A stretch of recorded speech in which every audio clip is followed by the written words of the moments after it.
Dear student, in this video lecture will be discuss BA, BSc, BCom, BBA, BCA, BHSC second year students according to new education policy for MP college student our vocational course organic farming यानी कि जैविक खेती experiment number 2 यानी practical number 2 उद्देश्य यानी object दिया हुआ है मृदा में नमी की मात्रा का निर्धारण कीजिए to determination of soil moisture content. साथियों इस वीडियो लेक्चर में हम बात करेंगे हिंदी और इंग्लिश में जैविक खेती सेकंड ईयर का जो आपका वोकेशनल कोर्स है उसका एक्सपेरिमेंट नंबर 2। तो यदि आप सेकंड ईयर के विद्यार्थी हैं और आपने अपना व्यावसायिक पाठ्यक्रम जैविक खेती यानी ऑर्गेनिक फार्मिंग को चुना है तो हम बात करेंगे यहाँ पर उसके प्रैक्टिकल की और एक्सपेरिमेंट नंबर 2 के बारे में। तो उद्देश्य आपको दिखाई दे रहा है मृदा में नमी की मात्रा का निर्धारण करना। तो मृदा जल मापने की तकनीक सॉइल वाटर मेजरमेंट टेक्निक। साथियों हम यहाँ पर हिंदी और इंग्लिश दोनों लैंग्वेज में इसको देखेंगे और समझेंगे। आपका जो भी मीडियम है उस मीडियम के अकॉर्डिंग आप अपना प्रैक्टिकल रिकॉर्ड में इसको नोट डाउन कर लीजिएगा। मृदा जल को दो अलग अलग तरीक़ों से मापा जा सकता है। Soil water is measured in 2 different ways. मात्रात्मक विधि जो मृदा जल की मात्रा दर्शाती है और दूसरी होती है गुणात्मक विधि। तो क्वांटिटेटिव और क्वालिटेटिव मेथड्स 2 टाइप की होती हैं। पहली बात करते हैं क्वांटिटेटिव मेथड मात्रात्मक विधि। मृदा नमी मापने की मात्रात्मक विधियों में भारात्मक विधि, न्यूटन प्रकीर्णन विधि तथा द्विविद्युत स्थिरांक विधि मुख्य रूप से होती है। इन विधियों में प्रति फुट मृदा में नमी की मात्रा निकाली जा सकती है। मृदा के जड़ क्षेत्र में 1 फुट के अंतराल पर मृदा नमी के बहु माप ली जाती सकती है तथा प्रत्येक अलग अलग फुट गहराई पर ली गई माप को जोड़ करने से जड़ क्षेत्र में कुछ मृदा नमी ज्ञात कर सकते हैं। कुल मृदा नमी ज्ञात कर सकते हैं। 2 अलग अलग समयों पर मापी गई मृदा नमी की तुलना एवं विश्लेषण कर उस समय अंतराल में मृदा नमी में आई कमी का पुनर्भरण को इंचों में किया जा सकता है। भारात्मक विधि जिसको हम क्वांटिटेटिव मेथड भी कह सकते हैं और वेइंग मेथड भी कह सकते हैं। यह विधि कुल मृदा जल मात्रा निकालने की एक सीधी सरल तकनीक है। इस विधि में मृदा नमूने को भट्टी में 105 डिग्री सेंटीग्रेड पर लगभग 24 घंटे के लिए सुखाया जाता है तथा मृदा के प्रारंभिक वजन से सूखे वजन को घटाकर मृदा जल का वजन ज्ञात किया जाता है। मृदा जल के वजन को सूखी मृदा के वजन से भाग देने पर मृदा जल को भार के प्रतिशत के रूप में ज्ञात कर सकते हैं और अगर मृदा नमूने के ज्ञात आयतन का प्रयोग किया जाए तो मृदा जल को आयतन का प्रतिशत के रूप में निकाला जा सकता है। इस विधि को न्यूट्रॉन पॉप एवं द्विअपघटन स्थिरांक विधि को अप्रत्यक्ष रूप में अंशांकन के लिए प्रयोग में किया जा सकता है। ये विधि अत्यंत सरल, व्यावहारिक एवं सस्ती तथा सटीक है। लेकिन हम इस विधि में समय और श्रम ज़्यादा लगता है तथा चट्टानी मृदा में यह तकनीक कठिनाई पैदा करती है। इस विधि के लिए लेब, भट्टी, मृदा नमूने को एकत्रित करने के उपकरण, भार तुला इत्यादि की आवश्यकता होती है। बात आती है न्यूट्रॉन प्रकीर्णन विधि। मृदा के अंदर पाए जाने वाले यौगिकों में जल सबसे ज़्यादा हाइड्रोजन युक्त यौगिक है। इसी आधार पर न्यूट्रॉन फोब द्वारा मृदा के ज्ञात आयतन में हाइड्रोजन की मात्रा को मापकर मृदा जल आयतन का प्रतिशत के रूप में परिकलन किया जाता है। तो साथियों यदि आप इंग्लिश मीडियम के विद्यार्थी हैं तो वीडियो को रोककर इंग्लिश में नोट डाउन कर सकते हैं। न्यूट्रॉन फोब यूनिट जिसमें तेज एवं उच्च ऊर्जा युक्त न्यूट्रॉन होते हैं को मृदा में पहले स्थापित पाइप में नीचे पहुंचाया जाता है। फोब यूनिट केवल द्वारा भूमि सतह पर रखे एक नियंत्रण यूनिट से जोड़ा होता है। प्रोब को जड़ क्षेत्र की गहराई तक जहां प्रेक्षण या रीडिंग लेना होता है पहुंचाया जाता है। स्रोत से तेज गति से उत्सर्जन न्यूट्रॉन स्थापित पाइप से होकर मिट्टी के चारों तरफ मृदा जल के हाइड्रोजन अणु से टकराकर अपनी ऊर्जा में कमी करते हैं। हाइड्रोजन अणु से टकराने के परिणाम स्वरूप कम ऊर्जा से युक्त धीमी गति से न्यूट्रॉन समूह वापस पहुंचकर नियंत्रण यूनिट द्वारा मापे जाते हैं। न्यूट्रॉन की ऊर्जा मृदा समूह के आकार एवं घनत्व, मृदा के प्रकार, मृदा जल की मात्रा तथा स्थापित ट्यूब के पदार्थ पर डिपेंड करती है अर्थात निर्भर करता है। विशेष समय अंतराल में मापे गई धीमी गति के न्यूट्रॉनों की संख्या कुल आयतनिक मृदा जल के साथ रेखीय संबंध में होती है। तो साथियों, यदि आप इंग्लिश मीडियम के विद्यार्थी हैं तो वीडियो को रोककर इसको नोट डाउन कर लीजिएगा।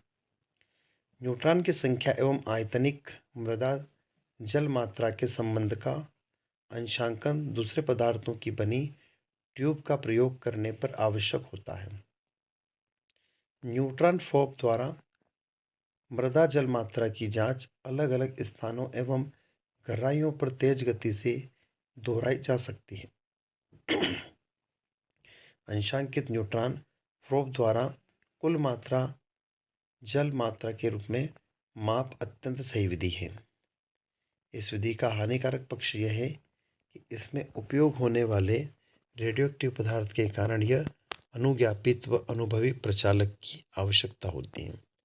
इसके अतिरिक्त यह उपकरण महंगा भी होता है तथा इसमें सघन अंशांकन की आवश्यकता होती है। साथ ही यह उपकरण 7 से 8 इंच की गहराई तक माप सही नहीं कर पाता है क्योंकि ऊपरी सतह पर न्यूट्रॉन निकल जाते हैं। नेक्स्ट है डाइलेक्ट्रिक कांस्टेंट मेथड यानी द्विविद्युत स्थिरांक विधि। द्विविद्युत स्थिरांक विधि द्वारा कुचालक मृदा में प्रेक्षित उच्च तीव्रता की विद्युत चुंबकीय तरंगों की प्रेक्षण क्षमता को मापा जाता है। प्रेक्षण क्षमता के आधार पर मृदा नमी की मात्रा का आकलन किया जाता है। इस विधि के उपयोग के आधार पर यह 31 MHz यानी मीटर हर्ट्ज और 1 गीगाहर्ट्ज के बीच सूखी मृदा का द्विविद्युत स्थिरांक 2 से 5 के बीच में तथा पानी का 80 होता है। टाइम डोमेन रिफ्लेक्टोमीटर TDR सबसे साधारण एवं उपयोगी यंत्र है जिससे मृदा जल माध्यम का द्विविद्युत स्थिरांक माप कर मृदा जल के आयतनिक मात्रा का अनुमापन लगाया जाता है। TDR में एक इलेक्ट्रॉनिक मीटर होता है जो 2 समांतर छड़ों से एक तार द्वारा जुड़ा होता है। समांतर छड़ें मिट्टी में मापे लेने के लिए गहराई तक धंसाई जाती है। यह उपकरण बहुत उच्च तीव्रता की अनुप्रस्थ विद्युत चुंबकीय तरंगों को केबल एवं प्रोब द्वारा मृदा में पहुंचता है। विद्युत चुंबकीय तरंगों का सिग्नल प्रोब की एक छड़ से दूसरी छड़ तक होता हुए वापस मीटर में पहुंचता है जो भेजे गए पल्स यानी सिग्नल द्वारा वापस परावर्तित सिग्नल के पल्स के समय को मापता है। छड़ एवं केबल की लंबाई के आधार पर संचरण वेग का परिकलन किया जाता है। संचरण वेग जितना तीव्र होगा द्विविद्युत स्थिरांक उतना ही कम होगा और उसी अनुसार मृदा नमी कम होगी।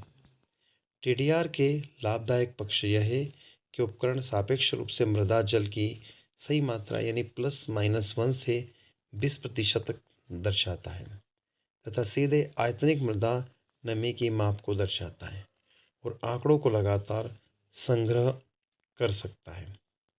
इसमें अंशांकन की आवश्यकता नहीं होती है यानी इसको कैलिब्रेशन करने की रिक्वायरमेंट नहीं होती तथा मृदा में नमक की उपस्थिति इस यंत्र को प्रभावित नहीं करती है। TDR यूनिट महंगा यानी लगभग 3 से 5 लाख रुपए का होता है तथा प्रोब की छड़ों का मृदा से संपर्क ठीक न होने की दशा में रीडिंग प्रभावित होती है। छड़ें कठोर तथा चट्टानी मिट्टी में क्षतिग्रस्त हो जाती है। नेक्स्ट है क्वांटिटेटिव मेथड यानी गुणात्मक विधि। गुणात्मक विधियों में विद्युत प्रतिरोध ब्लॉकों एवं टेंसियोमीटर का प्रयोग कर मृदा जल चूषण का अनुमापन लगाया जाता है।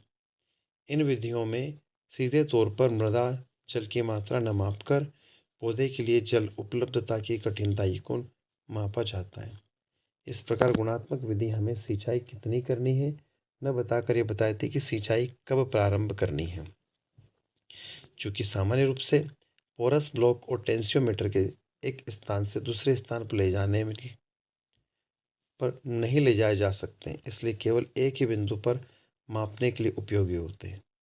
जड़ क्षेत्र के प्रतिनिधित्व नमी के माप के लिए कई गहराइयों पर माप आवश्यक है। मृदा जल मापन साइडों की संख्या, क्षेत्र के आकार एवं मिट्टी की परिवर्तनशीलता पर डिपेंड करती है।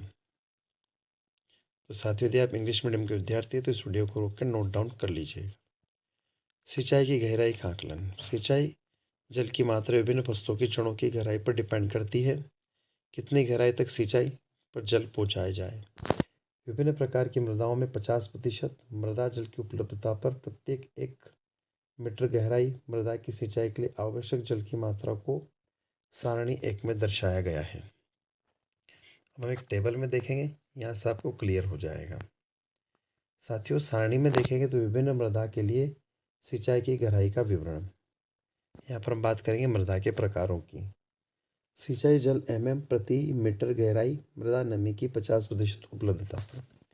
रेतीली के लिए 25 से 50%, रेतीली दोमट के लिए 45 से 80%, मृत्तिका दोमट के लिए 80 से 120% और मृत्तिका यानी क्ले के लिए 100 से 140%। तो ये यहाँ पर बताया गया है सिंचाई जल प्रति मीटर गहराई यानी मृदा नमी की 50% उपलब्धता पर।